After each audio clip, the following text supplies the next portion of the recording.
Good morning guys हम microbiology में virology को स्टार्ट किए हुए हैं। वायरोलॉजी के अंदर हम इन्फ्लुएंजा वायरस को डिस्कस कर रहे थे। इन्फ्लुएंजा वायरस के सारे रिस्क फैक्टर, सारे उसके एपिडेमिक, पेंडेमिक, हार्ट इम्यूनिटी, ये सारा हमने डिस्कस कर लिया था। एंटीजन शिफ्टिंग, एंटीजन ड्रिफ्टिंग, ये सारा हमने डिस्कस किया। आज हमारे पास जो है उसके इन्वेस्टिगेशन भी कर ली थी, कम्प्लिकेशन वगैरह भी कर ली थी। आज हम ट्रीटमेंट करेंगे। ट्रीटमेंट के अंदर हम सिंपल आईवी फ्लूइड वगैरह देंगे, या एंटीपायरेटिक फीवर वगैरह है तो एंटीहिस्टामीन वगैरह देंगे। एंटीवायरल हमारे पास जो है अमेंटाडीन है 100 mg BD for 7 days, but not recommended. क्यों रिकमेंड क्यों नहीं है? In case of any complication otherwise with और without antiviral influenza take 7 days to recover. इसका क्या मतलब है?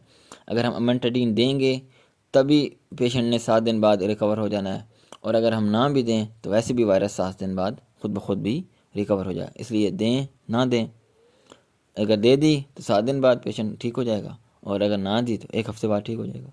बात तो ठीक है।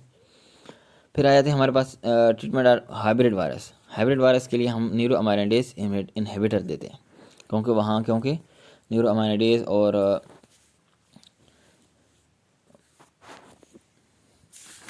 न्यूरोमाइनेडेज और दूसरे साथ क्या होता है, हीमोग्लूटिनिन, दोनों को जो जब कंबाइन होता है तो उसको हम क्या नाम देते हैं?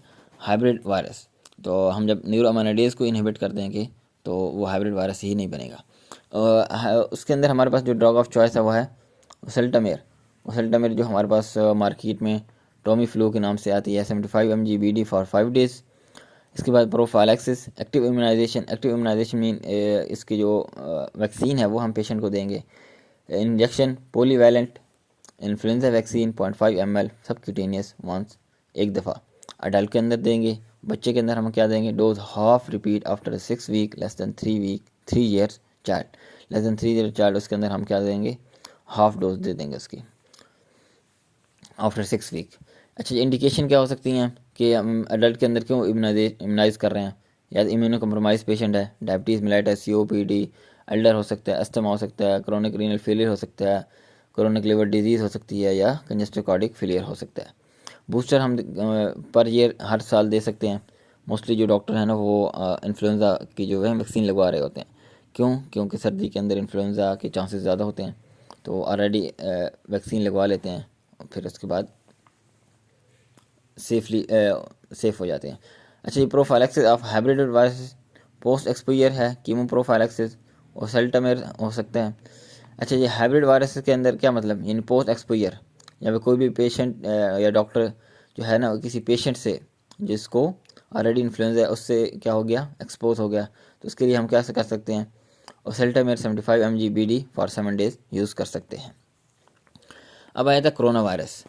कोरोना वायरस की बिल्कुल सेम क्लिनिकल फीचर, सब कुछ सेम ही है, मोस्टली इन्फ्लुएंजा वायरस की तरह। एजेंट हमारे पास क्या है? RNA इन्वेलप वायरस है, लोडेड विद पैथोजेनिक फैक्टर। जिस तरह इन्फ्लुएंजा के ऊपर 2 फैक्टर थे ना, न्यूरोअमाइनेडेज और पेप्टिडो हीमोग्लूटिनिन और न्यूरोअमाइनेडेज, ये 2 हमारे पास 2 फैक्टर थे। इस तरह कोरोना वायरस के ऊपर भी हमारे पास कुछ फैक्टर होते हैं। Mode of transmission droplet infection है, सोर्स इन्फेक्टेड पर्सन है वही। सीरोटाइप्स 4 सीरोटाइप्स हमारे पास, mild to moderate disease cause कर सकती हैं। अच्छा जी, जिस तरह इन्फ्लुएंजा का भी एपिडेमिक और पेंडेमिक है, इस तरह कोरोना का भी एपिडेमिक है। फर्स्ट एपिडेमिक कब आया था? 2002 के अंदर सार्स CO के नाम से आया था, इसको हमने क्या नाम दिया? Severe acute respiratory syndrome due to corona virus. Corona virus SARS. फिर आया था मार्स। सेकेंड एपिडेमिक 2012 में आया, MERS. Middle eastern respiratory syndrome due to corona. फिर हमारे पास पेंडेमिक आया ग्लोबल, जो अभी आया, कोविड-19 सार्स CO2। अब कोविड-19 को कोविड-19 क्यों कहते हैं? कि इसलिए कि इसका कोविड-19 कोरोना वायरस इन्फ्लुएंजा डिजीज़ 2019 के अंदर आई है, इसलिए हम इसको क्या नाम दे दिया? Corona virus. सार्स एस कोविड-2 इसको नाम भी देते हैं, या कोविड-19 का नाम भी इसको देते हैं। इंक्यूबेशन पीरियड 2 to 11 days है। पैथोजेनेसिस और after the invasion via nose, ये भी नोज़ के ज़रिए, जिस तरह इन्फ्लुएंजा नोज़ के ज़रिए इन होता है, ये भी नोज़ के ज़रिए। Virus bind with the nasal mucosal cell, ये भी निकोजल सेल के साथ बाइंड होगा with the help of S protein. Influenza किसके साथ हुआ था?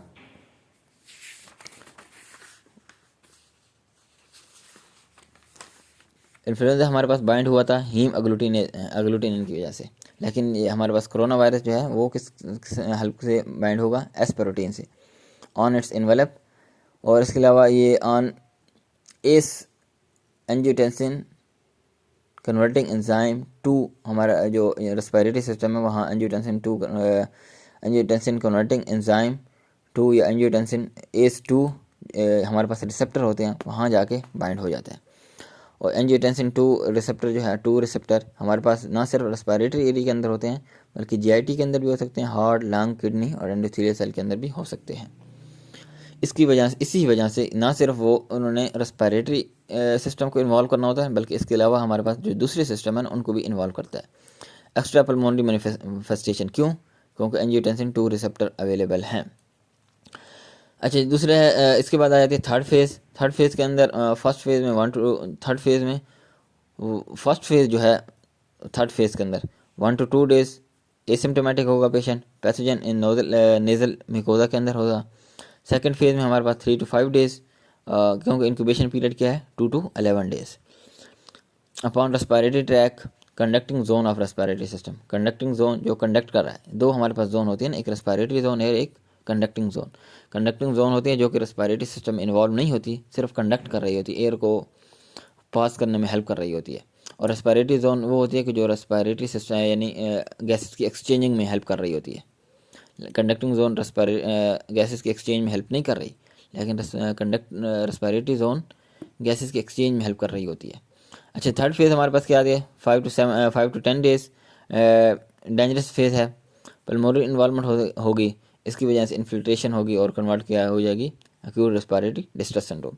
यानी फर्स्ट फेज़ जस्ट एंडर हुई, सेकंड फेज़ हमारे पास जो conducting zone of respiratory system उसको इन्वॉल्व किया, और थर्ड फेज़ के अंदर उसने सिम्टम वगैरह कॉज किए। एडिशन कम्प्लिकेशन क्या हो सकती हैं? क्योंकि एक तो रेस्पिरेटरी को इन्वॉल्व किया, उसके बाद क्योंकि वो एंजियोटेंसिन 2 रिसेप्टर जो है ना, ACE2 रिसेप्टर जो है ना वो भी अवेलेबल होते हैं, तो कहाँ पे? जीआईटी के ऊपर होंगे तो नोजिया वोमिटिंग डायरिया काज करेगी। उसके अलावा हमारे पास ब्लड वेसल के अंदर हमारे प्लेटलेट्स के अंदर होंगे तो थ्रम्बस फॉर्मेशन होगी, प्लेटलेट्स क्लॉट बनेगा जिसकी वजह से MI हो सकता है, स्ट्रोक वगैरह हो सकता है, कार्डियोमायोपैथीज, रीनल शट डाउन हो सकता है, septic shock, multi organ failure हो सकता है। ट्रीटमेंट जस्ट सपोर्टिव ट्रीटमेंट है, रिससिटेट करेंगे, वेंटिलेट करेंगे पेशेंट को, जनरलाइज IV डेक्सामेथासोन, मोस्टली पहले जो शुरू में कोरोना आया था तो डेक्सामेथासोन देते हैं क्योंकि ये इन्फ्लेमेशन को सिर्फ कंट्रोल करता है। डेक्सामेथासोन क्या है? स्टीराइड वगैरह है, तो इसने क्या किया? जस्ट इन्फ्लेमेशन को कंट्रोल किया।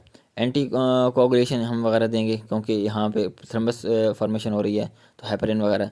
और एंटीवायरल जो है उस टाइम अभी तक इम्प्रूव नहीं होती, लेकिन अभी जो है एक फर्स्ट लाइन ड्रग यूज़ हो रही है, जिसको हम क्या नाम देते हैं? मालनोप्रीवर ओनली थेरेपी है, इनिशियल फेज़ के अंदर हम ये दे सकते हैं। इसके अलावा प्रोफाइलैक्सिस के अंदर हमारे पास वैक्सीन अवेलेबल है, 2 इंजेक्शन 1 मंथ अपार्ट, एक इंजेक्शन आज देंगे और एक मंथ बाद देंगे, तो ये हमारे पास वैक्सीन वगैरह हो गई इसकी।